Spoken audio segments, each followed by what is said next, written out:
দেশের প্রধান পুঁজিবাজার ঢাকা স্টক এক্সচেঞ্জে সপ্তাহের তৃতীয় কার্যদিবসে মূল্যসূচকের পতনের মধ্য দিয়ে চলছে লেনদেন। এখন পর্যন্ত কমেছে বেশিরভাগ কোম্পানির শেয়ার দর। এ বিষয়ে জানাতে ডিএসই থেকে আমাদের সঙ্গে যুক্ত আছেন সহকর্মী শাহরিয়ার ইমন।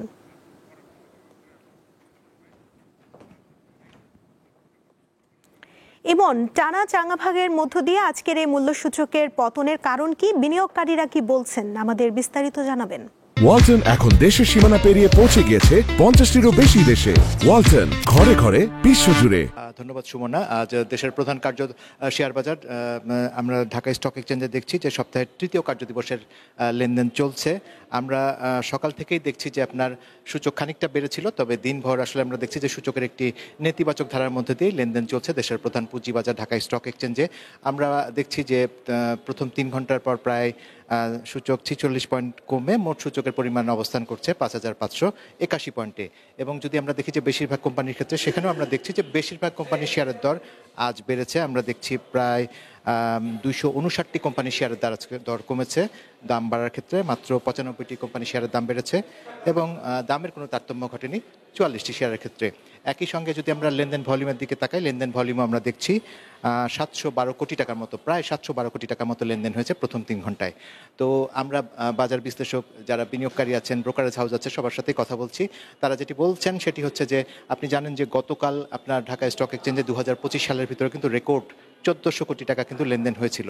সুতরাং টানা একটি চাঙ্গা ভাবের মধ্যে দিয়ে কিন্তু দেশের প্রধান পুঁজিবাজার ঢাকা স্টক এক্সচেঞ্জ এ পর্যন্ত গিয়েছে এবং সে কারণে কিন্তু একটি প্রাইস কারেকশন যেটি বলে, সেই প্রাইস কারেকশনের একটি চাপ বাজারে রয়েছে।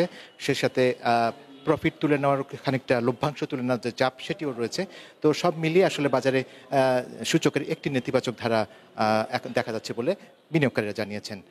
এ প্রসঙ্গে আসলে আমাদের সাথে একজন বিনিয়োগকারী আছেন, জনাব ইমু গাজী, ক্ষুদ্র মাঝারি বিনিয়োগকারী। আমরা তার কাছ থেকে বাজার সম্পর্কে একটু জেনে আসবো।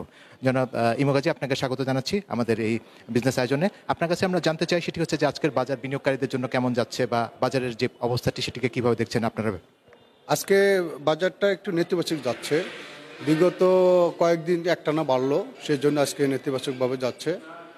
তবে আশা করতেছে এখন আবার 12টার দিকে একটু খারাপ ছিল, এখন আবার আস্তে আস্তে উঠে যাচ্ছে। ইনশাল্লাহ মার্কেটটা বেশ ভালো হবে আশা করা যায়। আমরা কিন্তু একটা জিনিস দেখছি যে আপনি জানেন যে আপনার 2025 সালের ভিতরে কিন্তু সর্বোচ্চ লেনদেন ছিল গতকালের বাজারে।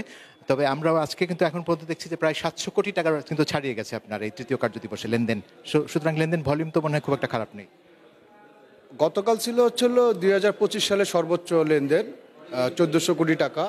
সে অনুযায়ী আজকে একটু কম হওয়ার সম্ভাবনা আছে। তারপরে আমরা 12টার দিকে মনে করছিলাম বেশি কম হবে, কিন্তু অনেকে দেখা গেছে প্রফিট ট্যাক করছে, তারা হয়তো আজকে কিনে নাই। আর বাজারটা যদি বিনিয়োগকারী আরও বেশি আসে, আরও বেশি পরিমাণে লেনদেন হবে ইনশাল্লাহ। আমরা আশা করতেছি যে এই বছরের ভিতরে 3000 কোটি টাকা প্রতিদিন লেনদেন হবে আশা করতেছি। একটা জিনিস একটু যদি তাকাই আমরা, যে আজকে যে আমরা যে সমস্ত প্রতিষ্ঠানগুলো আপনার লেনদেনের ক্ষেত্রে যে সমস্ত প্রতিষ্ঠানগুলো আছে, আমরা দেখছি যে ফার্মাসিউটিক্যালস খাত আছে, আইটি খাত আছে, ইঞ্জিনিয়ারিং খাতগুলো দেখেছি যে লেনদেনের এগিয়ে আছে, টেক্সটাইল খাত, ব্যাংক খাতগুলো আমরা দেখছি। লেনদেনগুলো আপনার খাত ভিত্তিক যে আপনার বিনিয়োগকারীরা খাতগুলোকে কীভাবে দেখছেন? আজকে দেখা যাচ্ছে কি টোটাল হলো আপনার আইটি সেক্টরটা একটু বাড়ছে, আর প্রতিদিন একই সেক্টর বাড়ে না। আর তবুও মিশ্র প্রতিক্রিয়া আছে। দেখা যাচ্ছে যে আজকে ব্যাংকগুলো একটু কমতেছে, আর আইটি সেক্টরটা বাড়তেছে, টেক্সটাইলও একটু বাড়ছে, এভাবেই চলে সবার। আচ্ছা, সেক্ষেত্রে আমি বলতে পারি যে আসলে এক এক দিন এক একটা খাত আপনার বাজারে আপনার দেখা যাচ্ছে যে লেনদেনের ক্ষেত্রে প্রাধান্য দেখা যাচ্ছে। হ্যাঁ, এইটা হচ্ছিল শেয়ার মার্কেটের মূল ধর্ম, যে এক এক সময় এক একটা খাত বেড়ে যাবে ইনশাল্লাহ। দেখা যাচ্ছে কি আগে দেখা যাচ্ছে যে আমাদের টোটাল লেনদেন হয়তো 200 কোটি টাকা এরকম, এখন 1400 কোটি টাকা। আমরা অনেক আগের বিনিয়োগকারী, আমি ধরেন এখানে 16 বছর ধরে বিনিয়োগ করতেছে।